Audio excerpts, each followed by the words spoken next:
आप लोगों ने संपत्ति के अधिकार की ये वाली वीडियो जरूर देखी होगी, और अगर नहीं देखा है तो मैं कमेंट बॉक्स में इसका लिंक डाल दूंगा। इस वीडियो में हम जानेंगे कि कृषि भूमि पर बच्चों के क्या अधिकार हैं। उत्तर प्रदेश में कृषि भूमि पर पुश्तैनी संपत्ति की अवधारणा लगभग समाप्त हो चुकी है। जमींदारी उन्मूलन और भूमि सुधार अधिनियम 1950 और उत्तर प्रदेश राजस्व संहिता 2006 ने हिंदू लॉ के जन्म से अधिकार वाली व्यवस्था को कृषि भूमि के मामले में खत्म कर दिया है। ब्रिटिश काल में 1793 में परमानेंट सेटलमेंट एक्ट अपनाया गया था, जिसमें जमींदारों को जमीन का मालिक बना दिया। जमींदार सरकार को निश्चित राजस्व देता था, किसान जमींदार को लगान देता था और किसान का भूमि पर कोई मालिकाना हक नहीं होता था, जिसकी वजह से जमींदार मनमाना लगान वसूलते थे, किसान को बेदखल कर देते थे और किसान के पास कोई कानूनी अधिकार नहीं होता था। इसलिए आजाद भारत ने किसानों के मामले में एक अहम कदम उठाया कि जोतने वाला ही मालिक होगा। इसलिए सरकार ने जमींदारों से जमीन लेकर सीधे कृषक यानी काश्तकार को जमीन देने का निर्णय लिया। उत्तर प्रदेश जमींदारी उन्मूलन और भूमि सुधार अधिनियम 1950 की धारा 18 कहती है कि जो व्यक्ति कृषि भूमि पर काश्त कर रहा था वही भूमिधर बनेगा। काश्तकार यानी कृषक और भूमिधर यानी भूमि का मालिक। कृषि भूमि व्यक्ति की मानी गई, न कि परिवार की, यानी जमीन अर्थात कृषि भूमि पुश्तैनी नहीं है बल्कि व्यक्तिगत है। और धारा 171 उत्तराधिकार के बारे में कहती है कि भूमिधर की मृत्यु के बाद उसकी जमीन उत्तराधिकारियों में बांटी जाएगी, न कि जन्म के अधिकार के आधार पर। उत्तर प्रदेश राजस्व संहिता 2006 जो पूर्ण रूप से 2016 में प्रभावी हुई और इसने जमींदारी उन्मूलन अधिनियम का स्थान लिया।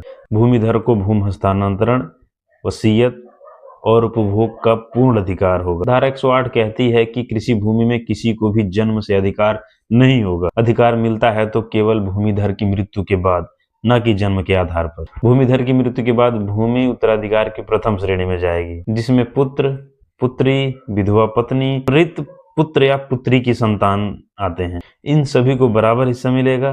पुत्र को कोई अतिरिक्त लाभ नहीं मिलता। द्वितीय श्रेणी में पिता, माता, भाई, बहन या मृत भाई या बहन की संतान आते हैं। तृतीय श्रेणी में दादा, दादी, चाचा, चाची या उनके वंशज आते हैं। और यदि इन तीनों श्रेणियों में कोई वैध उत्तराधिकारी नहीं मिलता है तो संपत्ति चौथी श्रेणी यानी राज्य सरकार के अधिकार में चली जाती है। एक बात ध्यान देने वाली ये है कि यदि भूमिधर ने वसीयत लिख रखा है तो वसीयत को सर्वोत्तम स्थान दिया जाता है। इन चारों श्रेणियों से सबसे ऊपर स्थान दिया जाता है। राजस्व संहिता की धारा 92 और 93 के अनुसार भूमिधर अपनी जमीन किसी को भी बेच सकता है, दान कर सकता है, वसीयत कर सकता है। उसके बेटे या बेटी उसे रोक नहीं सकते, क्योंकि जमींदारी उन्मूलन और भूमि सुधार अधिनियम कृषि भूमि को पारिवारिक विवाद से बचाना चाहता है।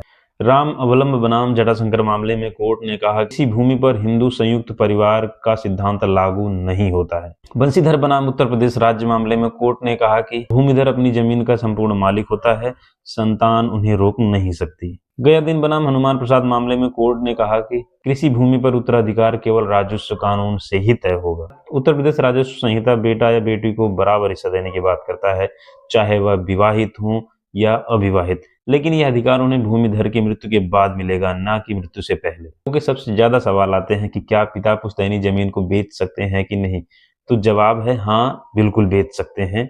यहाँ बेटा या बेटी की अनुमति आवश्यक नहीं है। पर ध्यान देने वाली बात यह है कि यहाँ पुश्तैनी जमीन की बात हो रही है, ना कि पुश्तैनी संपत्ति की। और दूसरा सवाल ये बनता है कि ऐसे मामले में क्या बेटा स्टे ले सकता है, तो जवाब है नहीं ले सकता जब तक कि धोखाधड़ी साबित न हो। तीसरा सवाल बनता है कि क्या वसीयत मान्य होगी, तो जवाब है हाँ, बिल्कुल मान्य होगी। कृषि भूमि के मामले में भूमिधर की वसीयत सर्वोपरि मानी जाती है। दोस्तों, जानकारी अच्छी लगी तो वीडियो को लाइक कीजिए, मुझे फॉलो कीजिए। जय हिंद।